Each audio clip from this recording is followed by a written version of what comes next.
So ಅವ್ರನ್ನ ನಾನು introduce ಮಾಡ್ಕೊಳ್ಳೋಕ್ಕೆ ಹೇಳ್ತೀನಿ. ಸರ್ ಬನ್ನಿ, ಡಾಕ್ಟರ್ ವಿಜಯಶ್ರೀ ಸರ್ ಬನ್ನಿ. ಡಾಕ್ಟರ್ ವಿಜಯಶ್ರೀ ಅವರು ದಯವಿಟ್ಟು ವೇದಿಕೆಗೆ ಬರಬೇಕು. To thank director sir for giving me opportunity to be part of this good movie. ನಮ್ಮ ಕ್ಯಾರೆಕ್ಟರ್ ಬಂದಿದ್ರೆ ACP Harish, honest police officer ಆ ಕ್ಯಾರೆಕ್ಟರ್ ಮಾಡ್ತಾರೆ. ನಮ್ಮ ಕ್ಯಾರೆಕ್ಟರ್ ಬಗ್ಗೆ ಜಾಸ್ತಿ ಹೇಳ್ತಾ ಆಗಲ್ಲ, ಕ್ಯಾರೆಕ್ಟರ್ ಹೇಳ್ತೀನಿ ಅಷ್ಟೇ. Thank you. ಇಲ್ಲಿ ಬಂದಿರೋಂಥ ಎಲ್ಲ ಮೀಡಿಯಾ ಫ್ರೆಂಡ್ಸ್ಗೆ ಥ್ಯಾಂಕ್ಸ್ ಹೇಳೋಕ್ಕೆ ಇಷ್ಟಪಡ್ತೀನಿ. ಸಿನಿಮಾ ಟೀಸರ್ ನೋಡಿದ್ಮೇಲೆ ನನಗೆ ತುಂಬ ಖುಷಿ ಆಗೋಯ್ತು. ತುಂಬ ಚೆನ್ನಾಗಿ ಮಾಡಿದ್ದಾರೆ. ಈ ಸಿನಿಮಾ ಟೀಸರ್ ಮಾಡ್ಬೇಕಾದ್ರೆ ಶೂಟಿಂಗ್ ನಡಿಬೇಕಾದ್ರೆ ಮಿಡ್ನೈಟ್ 2 ಗಂಟೆ 3 ಗಂಟೆವರೆಗೆಲ್ಲ ಶೂಟ್ ಮಾಡಿದ್ದೀವಿ. ಈ ಪಾತ್ರಕ್ಕೆ ಜೀವ ತುಂಬಕ್ಕೆ ನಾನು ಎಷ್ಟಾಗುತ್ತೆ ಅಷ್ಟು ಮಾಡಿದ್ದೀನಿ. ಇದರಲ್ಲಿ ನನ್ನ ಪಾತ್ರ ಒಂದು ಬಿಸ್ನೆಸ್ ಮ್ಯಾನು. ಅದರಲ್ಲಿ ಏನೋ ಸುತ್ತ ಒಂದು ಇದು ಘಟನೆಗಳು ನಡೀತಾ, ಅದಕ್ಕೆಲ್ಲ ಕನೆಕ್ಟೆಡ್ ಇರುತ್ತೆ. ಈ ಪಾತ್ರ ಕೊಟ್ಟಿದ್ದಕ್ಕೆ ಡೈರೆಕ್ಟರ್ ಸರ್ ಲವ ಸರ್ಗೆ ಹಾಗೂ ತನುಷ್ ಅವ್ರಿಗೆ ಥ್ಯಾಂಕ್ಸ್ ಹೇಳಕ್ಕೆ ಇಷ್ಟ. ನಾನು ಭೀಷ್ಮರಾಮಯ್ಯ ಅಂತ ಹೇಳಿ ರಂಗಭೂಮಿ ಹಾಗೂ ಸಿನಿಮಾ ಕಲಾವಿದ. ಇದುವರೆಗೂ ಒಂದು 40 ಸಿನಿಮಾಗಳು ಮಾಡಿದ್ದೀನಿ. ಇದರಲ್ಲಿ ನಮ್ಮದು ಮತ್ತು ನಿರ್ದೇಶಕರ ಜೊತೆಯಲ್ಲಿ ಇದು 3ನೇ ಸಿನಿಮಾ, ಹಾಗೆ ನಾಯಕ ನಟರಾದಂಥ ತನುಷ್ ಅವ್ರ ಜೊತೆನಲ್ಲೂ 3ನೇ ಸಿನಿಮಾ. ಮಾಡ್ತಾ ಒಂದು ಕುಟುಂಬದವರೇ ಆಗಿದ್ದೀವಿ. ಈ ಒಂದು ಟೀಸರ್ ನೋಡಿದ್ಮೇಲೆ ಭಾಳ ಖುಷಿ ಆಯಿತು. ಹಾಗೆ ಡಬ್ಬಿಂಗ್ ಟೈಮಲ್ಲಿ ಕೆಲವೊಂದು ಸೀನ್ಸ್ಗಳನ್ನ ನೋಡಿದಾಗ ತುಂಬ ಖುಷಿ ಆಯಿತು. ತುಂಬ ಚೆನ್ನಾಗಿ ಮೇಕಿಂಗ್ ಬಂದಿದೆ ಅಂತ ಅನಿಸ್ತಾ ಇತ್ತು. ಒಟ್ಟಾರೆಯಾಗಿ ಒಂದು ಒಳ್ಳೆಯ ಪ್ರಯತ್ನ ಮಾಡಿದ್ದೀವಿ. ನನ್ನ ಕ್ಯಾರೆಕ್ಟರ್ ಬಗ್ಗೆ ಹೇಳಬೇಕಂದ್ರೆ ಒಂದು ಗೋಡನಲ್ಲಿ ಒಂದು ಇನ್ಚಾರ್ಜ್ ಆಗಿರ್ತೀನಿ. ಆಕಸ್ಮಿಕವಾಗಿ ಒಂದು ಕ್ರೈಮಲ್ಲಿ ಇನ್ವಾಲ್ವ್ ಆಗಬೇಕಾಗತ್ತೆ. ಅದು ಯಾವ ರೀತಿ ತಿರುವುಗಳನ್ನು ಪಡ್ಕೊಳ್ಳುತ್ತೆ ಅನ್ನೋದು ಓವರಾಲ್ ನನ್ನ ಒಂದು ಪಾತ್ರದ ಬಗ್ಗೆ ಹೇಳಬೇಕಂದ್ರೆ. ಸೊ ಒಂದು ಒಳ್ಳೆ ಅವಕಾಶ ಮಾಡಿಕೊಟ್ಟಿದ್ದಾರೆ. ಹಾಗಾಗಿ ಇಡೀ ಚಿತ್ರತಂಡಕ್ಕೆ ಹಾಗೂ ನಿರ್ದೇಶಕರಿಗೆ ಹಾಗೂ ನಾಯಕ ನಟರಿಗೆ ಹಾಗೂ ನನ್ನ ಈ ಒಂದು ಪಾತ್ರವನ್ನು ವಿಭಿನ್ನವಾಗಿ ತೋರಿಸೋದಕ್ಕೆ ಸಪೋರ್ಟ್ ಮಾಡಿದಂತಹ ಹಾಗೂ ನನ್ನ ಕಲಾವಿದರಾದಂಥ ಎಲ್ರಿಗೂ ನಾನು ಥ್ಯಾಂಕ್ಸ್ ಹೇಳಕ್ಕೆ ಬರ್ತೀನಿ. ಹಾಗೆ ಮೀಡಿಯಾದವ್ರಿಗೂ ಥ್ಯಾಂಕ್ಸ್, ಪತ್ರಿಕಾ ಮಾಧ್ಯಮದವ್ರಿಗೂ ಥ್ಯಾಂಕ್ಸ್ ಅಂತ ಹೇಳ್ತೀನಿ. ನಮಸ್ಕಾರ. ನನ್ನ ಹೆಸರು ಲಕ್ಷ್ಮಣ್ ಪೂಜಾರಿ, ಮೂಲತಃ ಕರಾವಳಿಯ ಕುಂದಾಪುರ ಭಾಗದವನು. ಬೆಂಗಳೂರಿನಲ್ಲಿ ಪ್ರಸ್ತುತ ಹವ್ಯಾಸ ರಂಗಭೂಮಿಯಲ್ಲಿ ಸದಾ ಒಂದು 12 ವರ್ಷದಿಂದ ಸಕ್ರಿಯವಾಗಿ ತೊಡಗಿಸ್ಕೊಂಡಿದ್ದೀನಿ. ಅವಕಾಶಕ್ಕಾಗಿ ಅಲ್ದಾಡ್ತಾ ಇದ್ದೆ. ಸೊ ಲವರ್ ಸರ್ ಒಂದು ಸಿನಿಮಾದ ಆಡಿಷನ್ಗೆ ಕರೆದ್ರು. ಪಾತ್ರ ಚಿಕ್ಕದಿದ್ದರೂ ದೊಡ್ಡದಾಗಿ ತೋರಿಸ್ತಾರೆ ಅಂತ ಅಂದ್ಕೊಂಡು ಆಡಿಷನ್ ಕೊಟ್ಟೆ. ಒಂದೊಳ್ಳೆ ಅವಕಾಶ ಕೊಟ್ಟಿದ್ದಾರೆ. ಸ್ಪೆಷಲ್ ಥ್ಯಾಂಕ್ಸು ತನುಷ್ ಶಿವಣ್ಣ ಅವರಿಗೆ. ಒಂದು ಪುಟ್ಟ ಪಾತ್ರ ಮಾಡಿದ್ದೀನಿ ಅನ್ನೋ ಹೆಮ್ಮೆ ಇದೆ. ಧನ್ಯವಾದಗಳು ಲವರ್ ಸರ್ ಹಾಗೂ ತನುಷ್ ಶಿವಣ್ಣ. Thank you. ನಿಮ್ಮ ಪಾತ್ರದ ಹೆಸರೇನು? ಪಾತ್ರದ ಹೆಸರು ನಾನು ಮರ್ಬಿಟ್ಟಿದ್ದೀನಿ. ಚಿಕ್ಕ ಪಾತ್ರ, ಜೀವನ್ ಅನ್ನೋ ಪಾತ್ರ, ಒಂದು ಕೆಲಸದ ಆರ್ಟ್ ಪಾತ್ರ. ಇದರಲ್ಲಿ ಹೇಳ್ದಂಗೆ ನಾವು ಬೇಸ್ಡ್ ಆನ್ ಟ್ರೂ ಇವೆಂಟ್ಸ್, ಅಂದರೆ ಸಮಾಜದಲ್ಲಿ ನಡೆಯುತ್ತಿರುವಂತಹ ಅನೇಕ ಘಟನೆಗಳನ್ನ ತಗೊಂಡು ಈ ಒಂದು ಸಿನಿಮಾನ ಮಾಡಿದ್ದೀವಿ ಸರ್.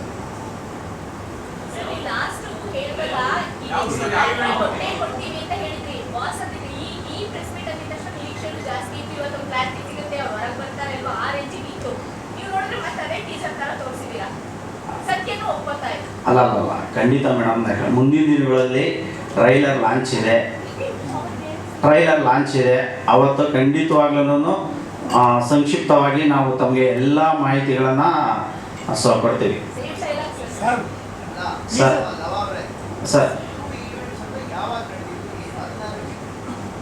ಸರ್. ಟ್ರೂ ಈವೆಂಟ್ಸ್ ಅಂದರೆ ಈಗ 2025 ನಡೆದಿರೋಂಥದ್ದು, 24 ನಡೆದಿರೋಂಥದ್ದು, ಆ ಥರ ಘಟನೆಗಳನ್ನ ನಾವು ತೊಗೊಂಡು ಮಾಡಿರೋಂಥದ್ದು sir. Crime related sir. Lava sir, Lava sir, ನೀವು ಹಿಂದೆನೂ ನಿಮ್ಮ ಕೆರಿಯರ್ ನೋಡಿದೀವಿ ನಾವು. ನೀವು ಆಯ್ಕೆ ಮಾಡ್ಕೊಳ್ಳೋ ಕಥಾವಸ್ತುಗಳು, ಶೀರ್ಷಿಕೆಗಳು ಎಲ್ಲ ಈಗ ಏನು ಸಮಾಜದಲ್ಲಿ ಘಟಿಸ್ತಾ ಇದೆ ಅದಕ್ಕೆಲ್ಲೋ ರೆಲೆವೆಂಟ್ ಆಗಿದೆ ಅಂತ ಅನ್ಸುತ್ತೆ ಮೇಲ್ನೋಟಕ್ಕೆ. ಇದು ನಿಮಗೆ ಉದ್ದೇಶಪೂರ್ವಕ ಅನ್ಸುತ್ತಾ ಅಥವಾ ಕೋಇನ್ಸಿಡೆನ್ಸಾ?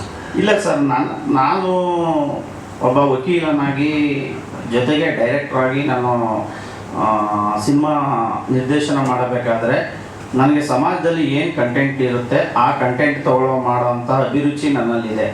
ಸೊ ಅದನ್ನು ಇಟ್ಕೊಂಡು ನಾನು ಸಿನಿಮಾ ಮಾಡೋಕ್ಕೆ ಪ್ರಯತ್ನ ಪಡ್ತಾ ಇದ್ದೀನಿ ಸರ್. ಸೊ ಮುಂದಕ್ಕೂ ನಾನು ಕೂಡ ಕೆಲವು ಟ್ರೂ ಇವೆಂಟ್ಸ್ ಇಟ್ಕೊಂಡೆ ಸಿನಿಮಾ ಮಾಡ್ತೀನಿ ಸರ್. ಈ ಸಿನಿಮಾ ಮಾಡಬೇಕು ಅಂತ ಯಾಕೆ ಅನಿಸ್ತು ನಮಗೆ ಸರ್? ಸಮಾಜದಲ್ಲಿ ಈ ಥರ ಘಟನೆಗಳು ನಡೆದಿರುತ್ತೆ. ಒಂದು ಸೆಲೆಬ್ರಿಟಿ ಜೀವನದಲ್ಲಿ ಒಂದು ಆಕಸ್ಮಿಕವಾಗಿ ಯಾವುದಾದ್ರೂ ಒಂದು ಘಟನೆ ನಡೆದಾಗ ಕೆಲವರು ಆಯಾ ಒಬ್ಬ ವ್ಯಕ್ತಿ ಆಯಾ ದೃಷ್ಟಿಕೋನದಲ್ಲಿ ನೋಡ್ತಾರೆ.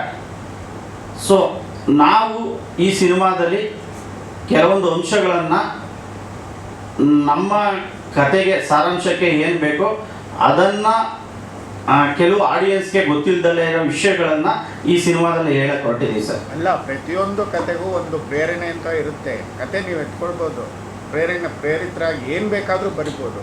ಆದರೆ ಬಾಡಿ ಲ್ಯಾಂಗ್ವೇಜ್ ಯಾಕೆ ಹಂಗೆ ಇದೆ? ತಪ್ಪಲ್ವಾ ಅದು? ಯಾವುದು ಸರ್? ಆ ಬಾಡಿ ಲ್ಯಾಂಗ್ವೇಜು ಇನ್ನೊಂದು ಕೋಇನ್ಸಿಡೆಂಟ್ ಇರ್ಬೇಕು ಸರ್. ಎಲ್ಲ ಕೋಇನ್ಸಿಡೆಂಟ್ ಅಲ್ಲ, ಹಂಗೆ ಇದೆ ಅದು ಬಾಡಿ ಲ್ಯಾಂಗ್ವೇಜು. ನೋಡಿದವ್ರಿಗೆ ಗೊತ್ತಾಗುತ್ತಲ್ಲ, ಅದರಿಂದ ನಿಮಗೆ ಅದನ್ನ ಮರುಸೃಷ್ಟಿ ಮಾಡೋದು ಅಂದರೆ ಇಡೀ ಕ್ರೈಮ್ನೇ ಮರುಸೃಷ್ಟಿ ಮಾಡಿದ್ದೀರಾ ನೀವು. ಇಲ್ಲ ಇಲ್ಲ ಇಲ್ಲ, ಖಂಡಿತವಾಗ್ಲೂ ಇಲ್ಲ. ಸೊ ತಮಗೆ ನಾನು ಟ್ರೈಲರ್ ತೋರಿಸಿದಾಗ ತಮಗೆ ಸ್ಪಷ್ಟವಾಗಿ ಗೊತ್ತಾಗುತ್ತೆ. ಇಲ್ಲ, ಅದು ಇದು ಏನೋ ನೀವು ವೃಷಭಾವತಿ ಕಾಲುವೆನೇ ಕಾಣುತ್ತೆ. ನೀವು ಸ್ಟೇಷನ್ ಹೆಸರು ಹಂಗೆ ಇಟ್ಟಿದ್ದೀರಾ. ಮತ್ತು ಎಲ್ಲವೂ ಸೇಮ್ ಟು ಸೇಮ್. ನೀವು ಪ್ರೇರಿತರಾಗಿ ಬೇಡ ಅಂತ ಹೇಳೋದಿಲ್ಲ, ನಿಮ್ಮ ಕತೆ ನಿಮ್ಮ ಹಕ್ಕದು. ಅದನ್ನ ಬಿಟ್ಟು ಎಲ್ಲವನ್ನೂ ರಿಯಾಲಿಟಿಯನ್ನು ತರ್ತೀವಿ ಅಂತೇಳಿ ಹಂಗಂಗೆ ತಂದುಬಿಟ್ರೆ ಹೇಗೆ? ಸರಿನಾ ಅದು?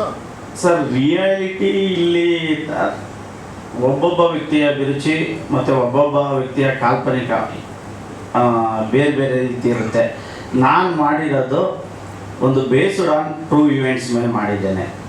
ಇಲ್ಲಿ ಯಾವುದು ಟ್ರೂ ಇನ್ಸಿಡೆಂಟ್ಸೇ ಕ್ರೈಮ್ ಇನ್ಸಿಡೆಂಟ್ನ ನೀವು ಹಂಗಂಗೆ ಎತ್ಬೋದಾ ಅಂತ ಮೊದಲನೇ ಪ್ರಶ್ನೆ. ನೀವು ಹಂಗಂಗೆ ಎತ್ತಿಟ್ಬಿಟ್ರೆ ನೀವು ಪ್ರೇರಿತರಾಗಿ ನೀವು ಬೇರೆ ಕತೆ ಬರೀರಿ.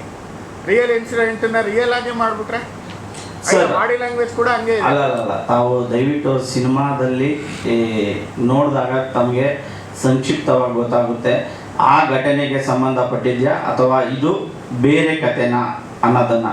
ನಾವು ಒಂದು ಫಸ್ಟ್ ಲುಕ್ಕಲ್ಲೇ ಹೇಳಿ ತಾವು ದಯವಿಟ್ಟು ಏನು ಡಿಸೈಡ್ ಮಾಡಬೇಡಿ ಅಂತ ನಾನು ರಿಕ್ವೆಸ್ಟ್ ಮಾಡ್ಕೊತೀನಿ ಸರ್.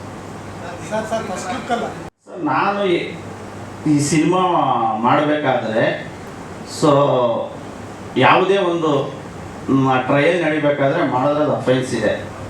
ಸೊ ಜೊತೆಗೆ ಯಾವ ಒಬ್ಬ ವ್ಯಕ್ತಿಯ ಫೇವರ್ ಆಗಿ ಒಂದು ಏನು ಜಡ್ಜ್ಮೆಂಟು ಕೊಡ್ತಾ ಇಲ್ಲ, ಏನು ಕೊಡ್ತಾ ಇಲ್ಲ. ನಾವು based on only true events ಇಟ್ಕೊಂಡು ಸಿನಿಮಾ ಮಾಡಿದ್ದೇವೆ ಸರ್. ಸೆಲೆಬ್ರಿಟಿ ಅಂದರೆ ಎಲ್ಲ ರಂಗದಲ್ಲೂ ಇದ್ದಾರೆ ಸರ್. ಈಗ ನಮ್ಮ ಪತ್ರಿಕೆಯಲ್ಲೂ ಸೆಲೆಬ್ರಿಟೀಸ್ ಇದ್ದಾರೆ, ಕ್ರಿಕೆಟಲ್ಲೂ ಇದ್ದಾರೆ, ಸಿನಿಮಾದಲ್ಲೂ ಇದ್ದಾರೆ, ಪಾಲಿಟಿಕ್ಸಲ್ಲೂ ಇದ್ದಾರೆ. ಸೊ ಎಲ್ಲ ವರ್ಗದಲ್ಲೂ ಇದ್ದಾರೆ ಸರ್. ಅಲ್ಲ, ನೀವೆಲ್ಲಾನು ಹಂಗೆ ಕ್ರಿಯೇಟ್ ಮಾಡಿದ್ದೀರಾ ಸರ್? ನೀವೆಲ್ಲಾನು ಹಂಗೆ ಕ್ರಿಯೇಟ್ ಮಾಡಿದ. ಅವ್ರು ಯಾರೋ ಹೇಳಿದ್ರು ನಾನು ಸೆಟ್ ಓನರ್ ಆಗಿರ್ತೀನಿ ಅಂತೇಳಿ, ಓನರ್ ಆಗಿರ್ತೀನಿ ಅಂತೇಳಿ. ಆ ಥರದ್ದು ಕ್ಯಾರೆಕ್ಟರ್ಗಳು ಸೇಮ್ ಟು ಸೇಮ್ ಸರ್. ಅದೆಲ್ಲ ಎಲ್ಲ ಎತ್ತಿಟ್ಬಿಟ್ಟಿದ್ದೀರಾ ಅಲ್ಲಿ ನೀವು. ಖಂಡಿತವಾಗಿ ಸರ್, ದಯವಿಟ್ಟು ತಾವು ನನ್ನ ಹಂಬಲ್ ರಿಕ್ವೆಸ್ಟ್ ಏನಂದರೆ ಈ ಫಸ್ಟ್ ಲುಕ್ ಲಾಂಚಲ್ಲೇ ನೋಡಿ ತಾವು ಏನನ್ನು ಡಿಸೈಡ್ ಮಾಡಬೇಡಿ. ಟ್ರೈಲರ್ ಇದೆ, ಇನ್ನು ಸಿನಿಮಾ ಇದೆ. ಅದೇ ಬಾಡಿ ಲ್ಯಾಂಗ್ವೇಜ್ ಏನು ಮಾಡೋಣ ಸರ್? ಅದು ಯಾರಿಗ ಹೊಡಿತಾರೆ, ನೋಡಿದೀವಲ್ಲ ತುಂಬ ಅದನ್ನ ಸರ್. ಅದು ಅವರು ಸರ್ ಇಲ್ಲಿ ಸರ್ ನಿಮ್ಮ ಬಾಸ್ ಸಿನಿಮಾದಲ್ಲಿ ಸರ್ ಇಲ್ಲಿ ಲಾಸ್ಟ್ ಸರ್ ನಿಮ್ಮ ಬಾಸ್ ಸಿನಿಮಾದಲ್ಲಿ ಟ್ರೂ ಇವೆಂಟ್ ಇಟ್ಕೊಂಡು ಮಾಡಿದ್ದೀನಿ ಅಂತ ಹೇಳೋದಲ್ವಾ? ನಿಮ್ಮ ಸಿನಿಮಾದಲ್ಲಿ ದರ್ಶನ್ ಅವರ ಈ ರೇಣುಕಾ ಸ್ವಾಮಿ ಕೊಲೆ ಪ್ರಕರಣ ಸಂಬಂಧಪಟ್ಟಂತ ಸ್ಟೋರಿ ಇದೆಯಾ ಇಲ್ವಾ? Clarity sir. ಇದೆಯಾ ಇಲ್ವಾ ಸರ್? ಇಲ್ಲ ನಾನು ಕ್ಲಾರಿಫಿಕೇಶನ್ ಕೊಡ್ತೀನಿ ಸರ್. ಇಲ್ಲ ನಾನು ಕ್ಲಾರಿಫಿಕೇಶನ್ ಇಲ್ಲಿ ನಾವು ಯಾವುದೇ ಒಬ್ಬ ವ್ಯಕ್ತಿಗಳ ಮನಸ್ಸನ್ನು ನೋಯಿಸೋಕ್ಕೆ ಸಿನಿಮಾ ಮಾಡಿಲ್ಲ. ನಮ್ಮ ಸಿನಿಮಾ ಬಂದು ಸಮಾಜದಲ್ಲಿ ನಡೆಯುವಂತಹ ಕೆಲವು ಘಟನೆಗಳನ್ನು ತಗೊಂಡು ನಾವು ಸಿನಿಮಾ ಮಾಡಿದ್ದೀವಿ. ತಮಗೆ ಟ್ರೈಲನ್ನು ಈಗ ಜಸ್ಟ್ ಒಂದು ಬಾಸ್ತು ಒಂದು ಫಸ್ಟ್ ಲುಕ್ ಲಾಂಚ್ ಮಾಡಿದ್ದೇವೆ. ನಂತರ ತಮಗೆ ಟ್ರೈಲರನ್ನು ನಾನು ಲಾಂಚ್ ಮಾಡ್ತೀನಿ ಸದ್ಯದಲ್ಲೇ, ಒಂದು 15-20 ಡೇಸ್ ಒಳಗಡೆ. ಆವಾಗ ತಮಗೆ ನಿಖರವಾಗಿ ಮತ್ತು ಸ್ಪಷ್ಟವಾಗಿ ಗೊತ್ತಾಗುತ್ತೆ ಸರ್. ಅವಾಗ ಇರುತ್ತೆ ಅಂತ ಸರ್? ಅಲ್ಲ, ಅದು ಇದೆಯಾ ಇಲ್ವಾ ಅನ್ನೋದನ್ನು ತಮಗೆ ಸ್ಪಷ್ಟವಾಗಿ ಗೊತ್ತಾಗುತ್ತೆ. ಸರಿ, ಇವಾಗ ಒಂದು ವೇಳೆ ಇದೆ ಅಂತ ಇಟ್ಕೊಳ್ಳೋಣ. ನೀವು ಒಂದು ವೇಳೆ ಇದ್ದ ಸ್ಟೋರಿನ ರೇಣುಕಾ ಸ್ವಾಮಿ ಸಂಬಂಧಪಟ್ಟಿದ್ದನ್ನು ಮಾಡಿದ್ದೆ ಆದರೆ ನೀವು ಪರ್ಮಿಷನ್ ತಗೊಂಡಿದ್ರ? ಯಾರು ಕೇಳಿದ್ರು ಸರ್? ನಾನು ಎಲ್ಲೂ ಯಾವುದೇ ಒಬ್ಬ ವ್ಯಕ್ತಿಗಳ ರಿಯಲ್ ಲೈಫ್ ಸ್ಟೋರಿನ ನಾನು ಮಾಡ್ತಾ ಇಲ್ಲ, ಅದಂತೂ ಸ್ಪಷ್ಟ ಕೊಡ್ತಾ ಇದ್ದೀನಿ. Real incident, real life story ಮಾಡಿದಾಗ ಪರ್ಮಿಷನ್ ತಗೋಬೇಕು. ಸಮಾಜದಲ್ಲಿ ಒಬ್ಬ ವ್ಯಕ್ತಿಯ ಕೊಲೆ ಥರ ದಿನ ಇಂಡಿಯಾದಲ್ಲೇ ಆಗಲಿ ವರ್ಲ್ಡಲ್ಲೇ ಆಗಲಿ ನೂರಾರು ಕೊಲೆಗಳು, ಸಾವಿರಾರು ಕೊಲೆಗಳು ನಡೀತವೆ. ಆ ಕೊಲೆಗಳು ಕಾಕತಾಳೀಯವಾಗಿ ನಾವು ಮಾಡಿರೋದ್ರಲ್ಲಿ ಕೋ ಇನ್ಸಿಡೆಂಟ್ ಆಗಿ ಮ್ಯಾಚ್ ಆಗ್ಬೋದೋ ಹೊರತು ಇಲ್ಲಿ ನಾವು ಯಾವುದೇ ಒಬ್ಬ ವ್ಯಕ್ತಿನ ಮನನೊಯಿಸೋಕ್ಕೆ ನಾವು ಮಾಡಿಲ್ಲ ಸರ್. ಸರ್ ಈಗ ಇನ್ನೊಂದು ವಿಚಾರ ಸರ್, ಈ ಸಿನಿಮಾದಲ್ಲಿ ನಿಮ್ಮ ಸಿನಿಮಾದ ಹೀರೋವನ್ನ ಇನ್ನೋಸೆಂಟ್ ಅಂತ ತೋರಿಸೋ ಕೆಲಸ ಮಾಡ್ತಿದ್ರೆ ಹೇಗೆ ಅಂತ, ಅದು ಬಾಸ್ ಅನ್ನು ಕೆಳಗೆ ಸತ್ಯಮೇವ ಜಯತೆ ಅಂತ ಹಾಕಿದ್ರಿ. ಸೊ ಈ ಸಿನಿಮಾದಲ್ಲಿ ಹೀರೋ ಇನ್ನೋಸೆಂಟಾ, ಅದೇ ತರ ಪೋರ್ಟ್ರೇ ಮಾಡುವಂತ ಸಿನಿಮಾನ? ಸರ್ ತಮಗೆ ಈಗ ನಾನು ಎಲ್ಲ ಕಥೆನೂ ಬಿಟ್ಕೊಟ್ಬಿಟ್ರೆ ಆಡಿಯನ್ಸ್ಗೆ ಕ್ಯೂರಿಯಾಸಿಟಿ ಬಿಲ್ಟ್ ಆಗೋದಿಲ್ಲ. ಹಾಗಾಗಿ ನಾವು ಕಮರ್ಷಿಯಲ್ ಆಸ್ಪೆಕ್ಟಲ್ಲೂ ನೋಡ್ಕೊಂಡಾಗ ಸೊ ಸಿನಿಮಾ ತಾವುಗಳು ನೋಡಿ ತಮಗೂ ಶೋಸ್ ಆಗ್ತೀವಿ, ಅವಾಗ ಗೊತ್ತಾಗುತ್ತೆ sir. Yes madam, yes madam, yes madam.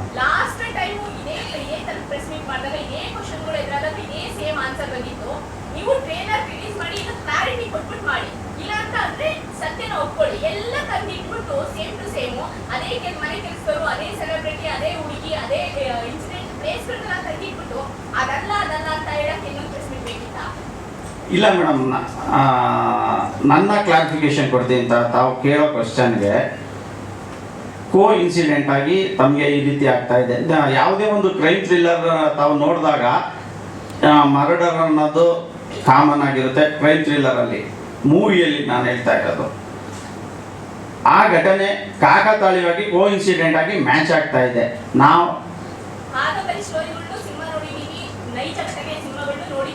Yes madam,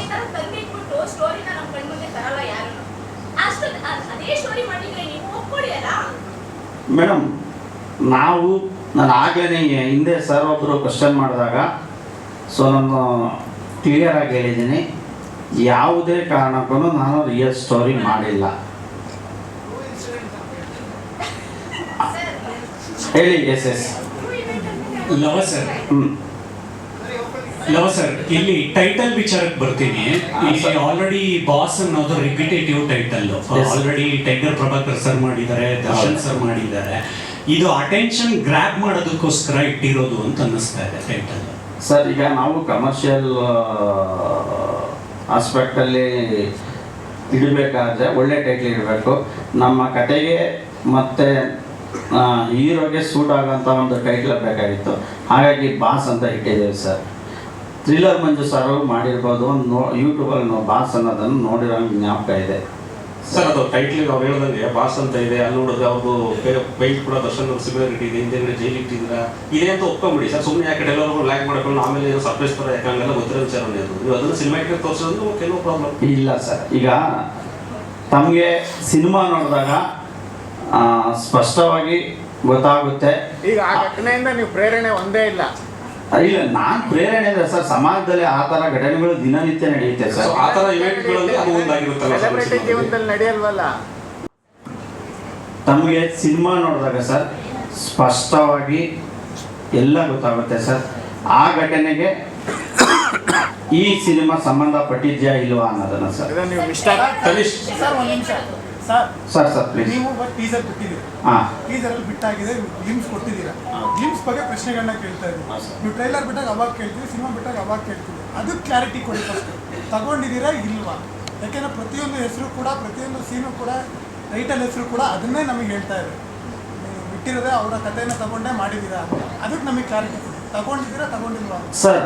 ನಾನು ಹೇಳ್ತಿಲ್ವಾ, ಸಮಾಜದಲ್ಲಿ ನಡೆಯುವಂಥ ಕೆಲವು ಘಟನೆಗಳನ್ನು ಆಯ್ದುಕೊಂಡು ಸಿನಿಮಾ ಮಾಡಿದ್ದೇನೆ. ಆದರೆ ಯಾವುದೇ ರಿಯಲ್ ಇನ್ಸಿಡೆಂಟ್ ನಾನು ಈ ಸಿನಿಮಾದಲ್ಲಿ ತಗೊಂಡಿಲ್ಲ ಸರ್. ಅಲ್ಲ, ಒಂದು ಸಬ್ಜೆಕ್ಟಿಗೆ ನಿಲ್ಲಕ್ಕಲ್ಲ ಹಂಗಂದ್ರೆ. ಕೇವಲ ಈ ಬಾಸು ಮತ್ತು ಅದಕ್ಕೆ ಸಂಬಂಧ ಇಲ್ಲ. ಇದು ತುಂಬ ಘಟನೆಗಳು ಬರ್ತವೆ ಹಂಗಾದ್ರೆ ಸಿನಿಮಾದಲ್ಲಿ ಸರ್. ಅದನ್ನ ನಾನು ಈಗಲೇ ಹೇಳಿಬಿಟ್ರೆ ಸಿನಿಮಾದಲ್ಲಿ ಒಂದು, ಯಾಕಂದರೆ ಮಿಸ್ಟರ್ ನಟ್ವರ್ಲಾಲ್ ಮಾಡಿದಾಗ ಅವರು ತಾಜ್ ಮಹಲನ್ನೇ ಮಾರಕ್ಕೆ ಹೋದವರು, ಅವ್ರ ಬಗ್ಗೆ ಮಾಡಿದಾಗ ಬೇರೆ ಬೇರೆ ಥರದ್ದೆಲ್ಲ ಮಾಡ್ಕೊಂಬಂದಿದ್ರು. ಇದರಲ್ಲೂ ಹಂಗೆ ಮಾಡಿದರೆ ಹೆಂಗೆ ಸರ್? ಸಿನಿಮಾ ನೋಡಿ, ಈಗ ನಾನು ಸಿನಿಮಾ ಫುಲ್ಲು ಸ್ಕ್ರೀನ್ ಪ್ಲೇ ಕಥೆ ಹೇಳ್ಬಿಟ್ರೆ ಆಡಿಯನ್ಸ್ಗೆ ಒಂದು ಕ್ಯೂರಿಯಾಸಿಟಿ ಬಿಲ್ಡ್ ಆಗೋದಿಲ್ಲ. ದಯವಿಟ್ಟು ನಾನು ಮುಂದಿನ ದಿನಗಳಲ್ಲಿ ಸ್ಪಷ್ಟವಾಗಿ ಖಂಡಿತವಾಗ್ಲೂ ತಮ್ಮ ಮುಂದೆ ನಾನು ಹೇಳೇ ಇರ್ತೀನಿ ಸರ್. ಮತ್ತು ಯಾಕೆ ನಿಮಗೆ ಇದೆಲ್ಲ ಬರುತ್ತೆ? ಚೆಡ್ಡೆಲ್ಲ ಯಾಕೆ ಬರುತ್ತೆ? ಆ ಕಾಲುವೆ ಎಲ್ಲ ಯಾಕೆ ಬರುತ್ತೆ? ಸ್ಟೇಷನ್ ಯಾಕೆ ಪಾಳ್ಯ ಆಗಿರುತ್ತೆ? ಇದು ಮೇಡಮ್ ನೆಕ್ಸ್ಟ್ ಮಂತ್ ಮಾಡೋಣ ಅಂತ ಪ್ಲ್ಯಾನ್ ಇದ್ದೀವಿ ಮೇಡಮ್. ತನೀಶ್, ನಿಮಗೆ ಪ್ರಶ್ನೆ. ಈಗ ಡೈರೆಕ್ಟ್ರು ಪಾಪ ಅವರು ಆ್ಯಂಗಲಲ್ಲಿ ಎಲ್ಲ ಹೇಳ್ತಾರೆ. ಹಾಂ ಸರ್. ನೀವು ಈ ಸಿನಿಮಾ ಒಪ್ಕೊಂಡ ಒಪ್ಕೊಂಡಾಗ ಅವ್ರು ಹೇಳಿದ ಕತೆ ಈಗ ನಮ್ಗೆ ಹೇಳ್ತಾ ಇದಾರಲ್ಲ ಹಂಗೆ ಹೇಳಿದ್ರ ಅಥವಾ ರಿಯಲ್ ಆಗಿ ಇದು ಇನ್ಸಿಡೆಂಟ್ ಅದೇನಾ ಅಂತ ಹೇಳಿದ್ರೆ ನೀವು ಕರೆಕ್ಟಾಗಿ ಹೇಳಿ. ಏನಂತ ಹೇಳಿದ್ರೆ ಇವಾಗ ಅವ್ರು ಹೇಳಿದಂಗೆ ಕೆಲವೊಂದು ಘಟನೆಗಳು ಮ್ಯಾಚ್ ಆಗ್ಬೋದು ಸರ್. ಫಾರ್ ಎಕ್ಸಾಂಪಲ್ ಬಾಸ್ ಅಂತ ಟೈಟಲ್ ಇಟ್ಟಿದ್ದಾರೆ. ಬಾಸ್ ಅಂತ ಇನ್ನೂ ದೊಡ್ಡ ಸ್ಟಾರ್ ಒಬ್ಬರಿಗೆ ಹೆಸರಿದೆ, ಅದು ನಿಮಗೂ ಗೊತ್ತದು, ಬಿಗ್ ಬಾಸ್ ಅಂತ ಇದೆ. ಹೆಸರಿಟ್ಟಿದ ಮಾತ್ರಕ್ಕೆ ಅದೇ ಹೆಸರು ಬಿಟ್ಟಾಗಿರಲ್ಲ ಅಲ್ಲ ಸರ್. ಆದ್ರೆ ಸನ್ನಿವೇಶಗಳೆಲ್ಲ ಬಂದಾಗ ಏನ್ ಅನ್ಕೋಬೇಕು, ಅದೇ ಕೋವಿಡ್ ಆ ಇನ್ಸಿಡೆಂಟ್ ಮೊದಲು ನೀವು ಸಿನಿಮಾ ಟೀಸರ್ ಬಿಟ್ಟಿದ್ರೆ ಅದು ನಾವು ಒಪ್ಕೋತಿದ್ವಿ. ಆದ್ರೆ ಇನ್ಸಿಡೆಂಟ್ ಎಲ್ಲ ಆದ್ಮೇಲೆ ಎಲ್ಲದೂ ಸೇಮ್ ಟು ಸೇಮ್ ಸಿಚುಯೇಷನ್ ನೀವು ಸ್ಕ್ರೀನ್ ಅಲ್ಲಿ ತಗೋದಾದ್ರೆ ಒಪ್ಕೊಳ್ಳೋದು ಹೇಗೆ? ಆಮೇಲೆ ಇದು ಒಂದು ಪ್ರಚಾರದ ಗಿಮಿಕ್ಕ, ಇದು ನನಗೆ ಬೇಕು. ಯಾಕಂದ್ರೆ ಲವ ಅವರು ಮೊದಲನೇ ಸಿನಿಮಾ ಅಯೋಧ್ಯಪುರಂ ಅಂತ ಮಾಡಿದ್ರು, ನಿಮ್ಗೆ ಗೊತ್ತು. ಅಯೋಧ್ಯಪುರಂ ಕೂಡ ಅದೇ ವಿವಾದ ಕಾರಣ ಆಯಿತು. ಅದಾದ್ಮೇಲೆ ಇನ್ನೊಂದು ಸಿನಿಮಾ ಮಾಡಿದ್ರು, ಅದು ಕೂಡ ಹಾಗೆ ಆಯಿತು. ಈಗ ಬಾಸ್. ಸೊ ಎಲ್ಲ ಒಂದು ಕಡೆಗೆ ಒಂದು ಸಿನಿಮಾ ಕಂಟೆಂಟಿಗೆ ಒತ್ತು ಕೊಡಬೇಕೆ ವಿನಾಕಾರಣ ಅದು ಪ್ರಚಾರಕ್ಕೆ ಅಥವಾ ಬೇರೆ ರೀತಿಯ ಗಿಮಿಕಿಗೆ ಆಗ್ಬಾರ್ದು. ಆ ಕಾರಣಕ್ಕೆ ನಾನು ನಿಮಗೆ ಕೇಳ್ತಾ ಇರೋದು, ನಿಮ್ಮನ್ನ ಒಪ್ಸಿದ್ ಹೇಗೆ ಈ ಕತೆ? ಅಥವಾ ನಿಮಗೆ ಗೊತ್ತಿದ್ದು ಕೂಡ ನಾಳೆ ಈ ಪ್ರಶ್ನೆಗಳು ಎದುರಾಗುತ್ತವೆ ಅನ್ನೋದು ಗೊತ್ತಿರಲಿಲ್ವಾ? ಸರ್, ಸಿನಿಮಾ ಪ್ರಚಾರ ಒಂದಕ್ಕೋಸ್ಕರನೇ ಸಿನಿಮಾ ಮಾಡಿಲ್ಲ ಸರ್. ನೀವು ಹೇಳಿದ್ರಿ ಇವಾಗ ಸಿನಿಮಾ ಕತೆ ಮಾತಾಡಬೇಕು, ಕಂಟೆಂಟ್ ಮಾತಾಡಬೇಕು, ಬರೀ ಪ್ರಚಾರ ಗಿಮಿಕ್ ಮಾಡಬಾರ್ದು ಅಂತ ಹೇಳಿದ್ರಿ. ಅದು 100% ನಾವು ಕಂಟೆಂಟಲ್ಲಿ ಏನೇನು ಬೇಕೋ, ಎಂಟರ್ಟೈನ್ಮೆಂಟ್ ಫ್ಯಾಕ್ಟರ್ಸ್ ಏನೇನು ಬೇಕೋ, ಅಥವಾ ಒಂದು ಆ ಸಿನಿಮಾದಲ್ಲಿರೋ ಥ್ರಿಲ್ಲರ್, ಕ್ರೈಮ್ ಥ್ರಿಲ್ಲರ್ ಏನಿದೆ ಅದಕ್ಕೆ ಏನೇನು ಬೇಕೋ ಎಲ್ಲನೂ ಮಾಡಿದ್ದೀವಿ ಸರ್. ಅದೇ ನೀವು ಸಿನಿಮಾ ನೋಡ್ತಾ ಇರಬೇಕಾದ್ರೆ ಯಾವುದೋ ಒಂದು ಇನ್ಸಿಡೆಂಟ್ಸ್ಗೆ ಅಥವಾ ನಡೆದಂಥ ಘಟನೆಗೆ ಹತ್ತತ್ರ ಅಂತ ಅನಿಸ್ಬೋದು. ಅದೇ ಆ್ಯಕ್ಚುಲಿ ಕೋಇನ್ಸಿಡೆಂಟ್ಲಿ ಅಷ್ಟೇ. ಅದು ಇವಾಗ ಇದು ಮಾಡೋದನ್ನು ಅಷ್ಟೇ. ಇವಾಗ ಒಂದು ಸಿನಿಮಾ ಬೋನಲ್ಲಿದೆ, ಈಗ ಆಚೆ ಒಬ್ರು ನಿಂತಿದ್ದಾರೆ, ಅದು ಇಮ್ಯಾಜಿನಬಲ್ ಆಗ್ಬೋದಲ್ಲ ಸರ್? ನಾವು ಇಮ್ಯಾಜಿನೇಷನಲ್ಲೂ ಮಾಡ್ಕೊಬೋದಲ್ಲ ಸರ್? ಮೇಡಮ್, ಸೆನ್ಸಾರ್ ಅವರು ಏನು ಟರ್ಮ್ಸ್ ಆ್ಯಂಡ್ ಕಂಡೀಷನ್ ಅನ್ನೋದಕ್ಕಿಂತ ಅವ್ರು ಏನು ರೂಲ್ಸ್ ಅಪ್ಲೈ ಮಾಡ್ತಾರೆ ಅದಕ್ಕೆ ನಾವು ಬದ್ಧ ಆಗಿರಬೇಕು. ಪ್ರತಿಯೊಬ್ಬ ಸಿನಿಮಾ ಮೇಕರ್ ಅವರು ಬದ್ಧ ಆಗಿರಬೇಕು. ಹಾಗಾಗಿ ಅವರು ಏನು ಹೇಳ್ತಾರೆ ಅದನ್ನು ನಾವು ಮಾಡ್ತೀವಿ. ನಮಗೆ ಸ್ಯಾಟಿಸ್ಫ್ಯಾಕ್ಷನ್ ಆಗಂದರೆ ರಿವೈಸ್ ಕಮಿಟಿ ಇದೆ, ಅಲ್ಲಿ ಹೋಗ್ತೀವಿ. ಸೊ ಇನ್ನು ಅಪಿಲೆಂಟ್ ಇರುತ್ತೆ, ನಾವು ಅಲ್ಲಿ ಹೋಗ್ತೀವಿ ಮೇಡಮ್. ಸರ್, ಅದನ್ನು ದಯವಿಟ್ಟು ಸಿನಿಮಾದಲ್ಲಿ ತಾವು ನೋಡಿದ್ರೆ ಗೊತ್ತಾಗುತ್ತೆ ಸರ್. ನಾನು ಎಲ್ಲ ಕಥೆನೂ ಈಗಲೇ ಹೇಳ್ಬಿಟ್ರೆ ಸರ್,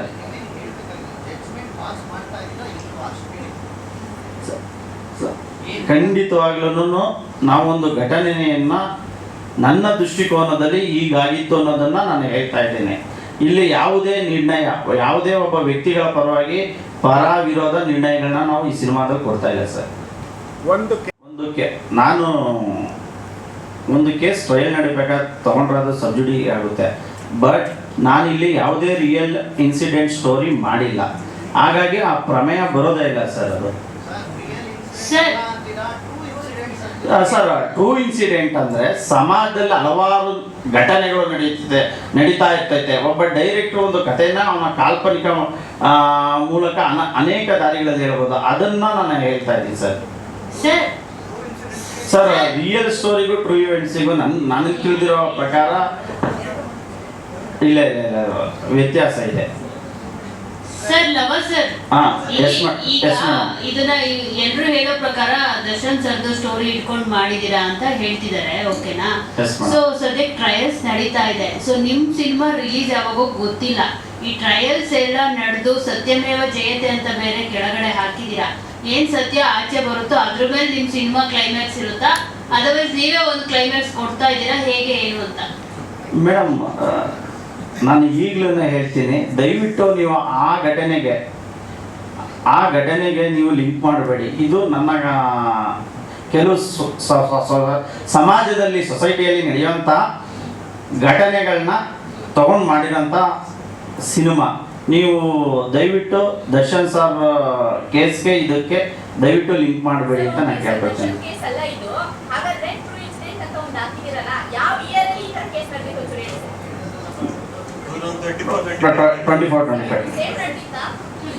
ಮೇಡಮ್, ದಿನನಿತ್ಯ ನಡೆಯುತ್ತಿರುತ್ತೆ. ನಾವು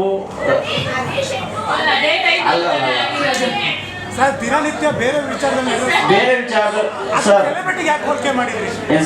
ದಿನನಿತ್ಯ ಬೇರೆ ವಿಚಾರ ಸಾಮಾನ್ಯವಾಗಿ ನಡೆಯುತ್ತೆ, ಒಪ್ಕೊಳ್ಳೋಣ. ನಡೆದಿರೋದೇ ಇದು. ದರ್ಶನ್ ಕೇಸ್ ಅವಾಗಲೇ ಸರ್ ನಡೆದಿರೋದು? ಅಲ್ಲ ಮೇಡಮ್, ಈಗ ಸಮಾಜದಲ್ಲಿ ದಿನನಿತ್ಯ ಅನೇಕ ಕ್ರೈಮ್ಸ್ಗಳು ನಡೀತಾ ಇರ್ತೈತೆ.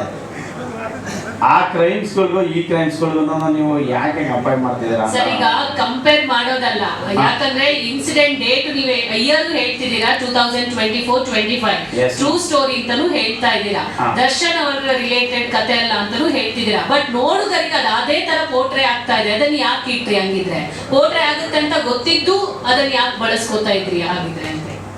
ಬೇರೆ ತರನು ಕ್ರೈಮ್ ಇನ್ಸಿಡೆಂಟ್ ಗಳು ನಡೆದಿದೆಯಲ್ಲ ಸರ್, ಬೇರೆ ಇನ್ಸಿಡೆಂಟ್ ಆಂಗಲ್ ಅಲ್ಲಿ ತಗೋಬಹುದಿತ್ತು. ಅಲ್ಲ, ತಾವು ಸಿನಿಮಾ ನೋಡಿದ್ರೆ ತಮಗೆ ಮೇಡಮ್ ಶೋಸ್ ಆಗ್ತೇನೆ, ಆವಾಗ ನಿಮಗೆ ಸ್ಪಷ್ಟವಾಗಿ ಕ್ಲಿಯರ್ ಆಗಿ ಗೊತ್ತಾಗುತ್ತೆ ಈ ಸಿನಿಮಾದಲ್ಲಿ ಯಾವುದೇ ಒಬ್ಬ ವ್ಯಕ್ತಿಗಳ ವಿಕ್ಟಿಮ್ ಇರ್ಬೋದು, ಅಕ್ಯೂಸ್ಡ್ ಇರ್ಬೋದು, ಯಾವುದೇ ತೇಜವಧೆ ಮಾಡಿಲ್ಲ. ಸೊ ಅದನ್ನು ತಾವುಗಳು ಸಿನಿಮಾ ನೋಡಿದಾಗ್ಲೇ ಗೊತ್ತಾಗುತ್ತೆ ಮೇಡಮ್.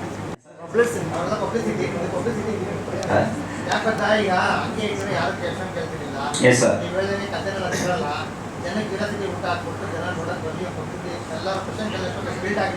ಅಲ್ಲ, ಕೆಲವು ಸಲ ಸರ್ ಅದು ನಿಜ ಇರ್ಬೋದು ಸರ್. ಒಬ್ಬ ಮೇಕರ್ ಆಗಿ ಅದನ್ನು ಒಪ್ಕೊಂತೀವಿ, ಖಂಡಿತವಾಗ್ಲೂ ಒಪ್ಕೊಂತೀವಿ ಸರ್. ಅದನ್ನು ನಾನು ಇಲ್ಲ ಅಂತ ಹೇಳಲ್ಲ. ಒಂದು ಸಿನಿಮಾನ ಆಡಿಯನ್ಸು ಥಿಯೇಟ್ರಿಗೆ ಬರಬೇಕು ಅಂದರೆ ನಾವು ಕ್ಯೂರಿಯಾಸಿಟಿ ಬಿಲ್ಡ್ ಮಾಡಲೇಬೇಕು, ಅವ್ರನ್ನ ಕರ್ಕೊಳ್ಳೇ ಬರಬೇಕು. ಅದರಲ್ಲೂ ಒಬ್ಬ ಮೇಕರ್ಗೂ ಅದು ಚಾಲೆಂಜ್ ಆಗಿರುತ್ತೆ. ಈ ಸಿನಿಮಾದಲ್ಲಿ ಯಾವುದೇ ಗಿಮಿಕ್ ಇಲ್ಲ ಸರ್. ಸರ್, ಈ ಸಿನಿಮಾದಲ್ಲಿ ಕೊಲೆ ಆಗಿರೋ ವ್ಯಕ್ತಿ ಯಾರು ಸರ್? ಅಂದ್ರೆ ಆರಂಭದಲ್ಲಿ ಹೇಳ್ತಾರೆ ವಯಸ್ಸಾದ ಅಪ್ಪ ಅಮ್ಮ ಇದ್ದಾರೆ, ಹೆಂಡತಿ ಬಂದು ಗರ್ಭಿಣಿ, ಸೊ ಅವ್ರಿಗೆ ಜಯ ಸಿಗ್ಬೇಕು ಅಂತೆಲ್ಲ ಹೇಳ್ತೀರಿ. ಯಾರು ಸರ್ ವ್ಯಕ್ತಿ, ಸತ್ತಿರೋ ವ್ಯಕ್ತಿ ಯಾರು ಅಂತ? ಶಿವಸ್ವಾಮಿ ಅಂತ ಒಬ್ಬ ವ್ಯಕ್ತಿ ಸತ್ಯ.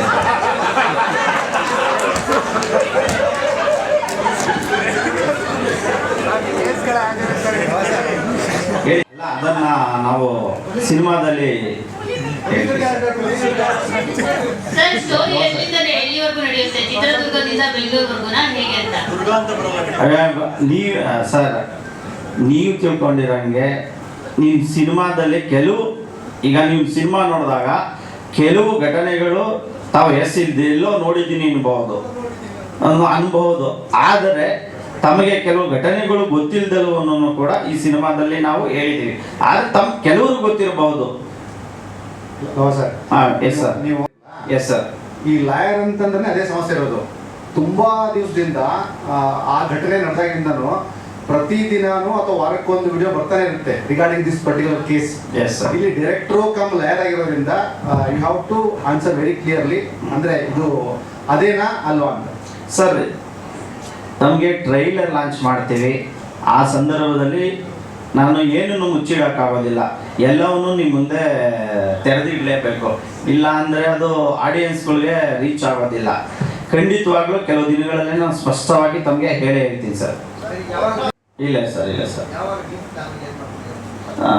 ಮುಂದಿನ ತಿಂಗಳು ಮಾಡಬೇಕು ಅಂತ ಪ್ಲಾನ್ ಆಗಿದೆ. ಸೆನ್ಸಾರ್ ಎಲ್ಲ ಫೈನಲ್ ಆದಮೇಲೆ ಅನೌನ್ಸ್ ಮಾಡ್ತೀವಿ ಸರ್. ಈಗ ಏನಂದರೆ, ಈಗ ನಮ್ಮ ಯೂಟ್ಯೂಬ್ ಚಾನಲನ್ನೇ ತನುಷ್ ಸ್ಟುಡಿಯೋಸ್ ಅಂತ ಯೂಟ್ಯೂಬ್ ಚಾನಲ್ ಮಾಡಿದ್ದೀವಿ ನಾವು. ಕೆಲವು ಟೀಸರ್ನ ಮತ್ತು ಆಡಿಯೋನ ಎಲ್ಲ ಕೇಳಿಸ್ತಾ ಇಲ್ಲ ಕೆಲವು ಯೂಟ್ಯೂಬ್ ಆಡಿಯೋ ಕಂಪ್ನಿಗಳಿಗೆ. ಅವೆಲ್ಲ ಓಕೆ ಆಯಿತು, ಎಲ್ಲ ಆಯಿತು.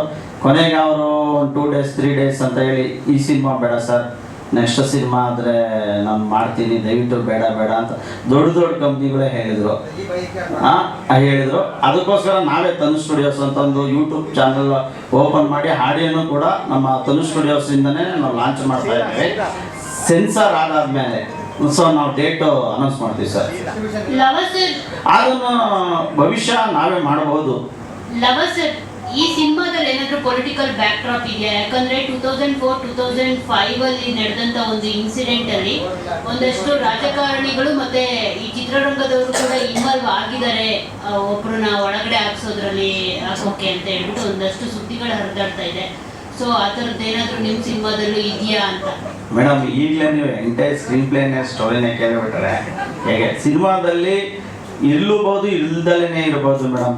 ದಯವಿಟ್ಟು ಸಿನಿಮಾ ನೋಡಿ, ಖಂಡಿತವಾಗಿಯೂ ತಮ್ಗೆ ಗೊತ್ತಾಗುತ್ತೆ ಮೇಡಮ್. ಈಗ ಆಡಿಯೋ ಕಂಪನಿ ಎಫೆಕ್ಟ್ ಆಗಿದೆ ನಿಮಗೆ, ಬೇರೆ ಏನೇನು ಎಫೆಕ್ಟ್ ಆಗುತ್ತೋ ಅನ್ನೋದು ಅನುಮಾನ ಇದೆ ನಿಮ್ಗೆ? ಈಗ ಸರ್, ಅದು ಆಡಿಯೋ ಕಂಪ್ನಿನೂ ನಿಮಗೆ ದೊಡ್ಡ ಕಂಪ್ನಿಗಳೇ ತಗೊಳ್ಳಿಲ್ಲ ನಿಮ್ಮದು ಆಡಿಯೋ ಹೆಸರು ನೋಡಿ. ಅಲ್ಲ, ವಿಷಯ ಹೌದು ಇರಬಹುದು, ಆದರೆ ಅವ್ರಿಗೆ ಕೊಡಿ ಸರ್ ಇವಾಗ ನಿಮ್ಗೆಲ್ಲ ಕ್ವಶನ್ ಯಾವ ಥರ ಅರೇಂಜ್ ಆಗಿದೆಯೋ ಅದೇ ಥರ ಅವ್ರಿಗೂ ಅರೇಂಜ್ ಆಗಿರ್ಬೋದು. ಅಂದ್ರೆ ನಾವು ಅವ್ರಿಗೆ ಸಿನಿಮಾ ತೋರ್ಸೋಕ್ಕಾಗಲ್ಲ. ನಾವು ಸಿನಿಮಾ ಮಾಡಿದೀವಿ ಕರೆಕ್ಟು, ಆಡಿಯೋ ಕಂಪ್ನಿ ತಗೊಂಡೇ ಇರೋ ರೀಸನ್ ಏನಂತ ಹೇಳಿದ್ರೆ ಬಾಸ್ ಅಂತ ಟೈಟಲ್ ಇರ್ಬೋದು, ಅಥವಾ ಈ ಟೀಸರ್ ನೋಡಿ ಅವರು ಇದಿರ್ಬೋದು, ಅವರು ಮುಂದೆ ಏನಿರುತ್ತೋ ಸಿನಿಮಾದಲ್ಲಿ ಅಂತ ಗೊತ್ತಿಲ್ಲದಿರೋ ಪ್ರಶ್ನೆಗೋಸ್ಕರ ಬೇಡ ಅಂತ ಹೇಳಿರ್ಬೋದು. ನಾನು ರೆಗ್ಯುಲರ್ ಆಗಿ ಮಾಡೋಂಥ ಆಡಿಯೋ ಕಂಪ್ನಿ ಕೂಡ ಬೇಡ ಮುಂದಿನ ಸಿನಿಮಾ ಮಾಡೋಣ ಜೊತೆಯಲ್ಲಿ ಅಂತ ಹೇಳೋದು. ಸೊ ಕನ್ವಿನ್ಸ್ ಮಾಡಿ ಇಲ್ಲ ಸರ್, ಹಿಂಗ್ 2-3 ಡೇಸ್ ನಾನು ವೆಯ್ಟ್ ಮಾಡಿದೆ ಸರ್. ಹಿಂಗೆ ಕನ್ವಿನ್ಸ್ ಮಾಡೋಕ್ಕಾಗತ್ತೆ, ಸಿನಿಮಾ ತೋರ್ಸೋಕ್ಕಾಗತ್ತೆ ಸರ್ ಬಿಫೋರ್ ರಿಲೀಸ್? ನಾವೆಲ್ಲ ಎಕ್ಸ್ಪ್ಲೈನ್ ಮಾಡಿದ್ವಿ, ಸಿನಿಮಾ ಚೆನ್ನಾಗಾಗುತ್ತೆ ತಗೊಳ್ಳಿ, 100% ಸಿನಿಮಾ ತುಂಬ ಚೆನ್ನಾಗಿ ಬಂದಿದೆ. ಯಾಕೆಂತ ಹೇಳಿದ್ರೆ ನಾವು ಸಿನಿಮಾನ ನಾವು 1 ವರ್ಷ ನಾವು ನೋಡಿದಾಗ ಅಲ್ಲಿ ನಾವು ಒಂದು ಸರ್ಟೈನ್ ಆಡಿಯನ್ಸ್ನ ನಾವು ಇಟ್ಕೊಂಡು ನೋಡಿದಾಗ ಒಂದು 2-3 ಜನ ಲೇಡೀಸು ಇದ್ರು, ಮುಂದೆ ಸೈಡ್ ಕೂತ್ಕೊಂಡು ಅಳ್ತಾ ಇದ್ರು ಲಾಸ್ಟಲ್ಲಿ ಕ್ಲೈಮ್ಯಾಕ್ಸ್ ಅಲ್ಲೆಲ್ಲ. ಅದು ಅವರ ರಿಯಾಕ್ಷನ್ ಆಗಿತ್ತು ಆ ಥರ. ಎಷ್ಟು ಸಾಂಗ್ ಇದೆ? 2 ಸಾಂಗ್ ಇದೆ ಸರ್. 2 ಸಾಂಗ್. ಶೂಟ್ ಎಲ್ಲಿ ಮಾಡಿದ್ರಿ ಸರ್?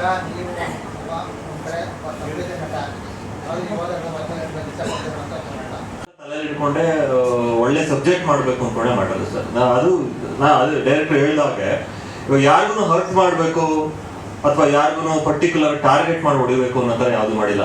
ಅವರು ತಲೆಯಲ್ಲಿ ಏನಿದೆಯೋ, ನನಗೆ ಕಥೆ ಹೇಳ್ಬೇಕಾದ್ರೂ ಅಷ್ಟೇ, ಅವರು ನನ್ನ ತಲೆಯಲ್ಲಿ ಇದೆ ಸರ್, ಈ ಥರ ಇದೆ ನನ್ನ ತಲೆಯಲ್ಲಿ, ಈ ಥರ ಸಬ್ಜೆಕ್ಟನ್ನು ಮಾಡಿದ್ರೆ ನಿಮ್ಗೆ ಒಳ್ಳೆ ಎಂಟರ್ಟೈನ್ಮೆಂಟ್ ಫ್ಯಾಕ್ಟರ್ ಇದೆ. ಮತ್ತೆ ಜನಗಳು ಕುಂತ್ಕೊಂಡು ಇಂಟ್ರೆಸ್ಟಿಂಗ್ ಆಗಿ ಕ್ಯೂರಿಯಾಸಿಟಿಯಿಂದ ನೋಡ್ತಾರೆ ನೆಕ್ಸ್ಟ್ ಏನಾಗ್ಬೋದು ಅನ್ನೋ ಒಂದು. ನಾವು ಸ್ಕ್ರಿಪ್ಟ್ ತುಂಬಾ ಸ್ಟ್ರಾಂಗ್ ಆಗಿ ವರ್ಕ್ ಮಾಡಿದ್ವಿ, ಬೇರೆ ಕಡೆ ಕುತ್ಕೊಂಡು ನಮ್ಮ ಫ್ರೆಂಡ್ ಅವ್ರ ತೋಟದಲ್ಲಿ ಕುತ್ಕೊಂಡು ಮಾಡಿದ್ವಿ. ಸೊ ಆ ಸ್ಕ್ರಿಪ್ಟಿಂಗ್ ಟೈಮಲ್ಲೇ ನಮಗೆ ಗೊತ್ತಾಯ್ತು ಆ್ಯಕ್ಚುಲಿ ಸಿನಿಮಾ ಹೆಂಗೆ ಬರ್ಬೋದು ಅಂತ. ನಾವು ಸಿನಿಮಾ ನೋಡುವಾಗ ನಮಗೆ ಎಲ್ಲ ಬರ್ತಾ ಇರುತ್ತೆ ಪರದೆ ಮೇಲೆ, ಇವರೇ ದರ್ಶನ್, ಇವರು ಅಂತ. ಅದೇ ಸರ್ ನಿಮ್ಮ ಅಭಿಪ್ರಾಯ ಸರ್, ಅದೇ ಪರ್ಸೆಪ್ಷನ್ ಅಂತ ಹೇಳ್ತಾರೆ ಸರ್. ಇವಾಗ ನನ್ನ ಪರ್ಸೆಪ್ಷನ್ ಬೇರೆ ಇರುತ್ತೆ, ಪರ್ಸೆಪ್ಷನ್ ಬೇರೆ. ಬ್ಯಾಂಗ್ಳೂರು ಸರೌಂಡಿಂಗ್ ಅಷ್ಟೇ. ಎಸ್ ಮೇಡಮ್, ಬಂದಿಲ್ಲ ಒಬ್ಬರು. ಆ್ಯಕ್ಚುಲಿ ಹೈದರಾಬಾದಲ್ಲಿದ್ದಾರೆ, ಪಾಯಲ್ ಚಂಗಪ್ಪ ಅಂತ ಮಾಡಿದ್ದಾರೆ. ಸೊ ನಂತರ ಮೋನಿಕಾ ಗೌಡ, ವಂದಿತಾ ಅಂತ ಈಗ ಹೆಸರು ಚೇಂಜ್ ಮಾಡ್ಕೊಂಡಿದ್ದಾರೆ. ಶೀಲಾ ಗೌಡ ಅಂತ ಒಬ್ಬರು, ಲಕ್ಷ್ಮಿ ಅಂತ ಒಬ್ಬರು ಇದ್ದಾರೆ.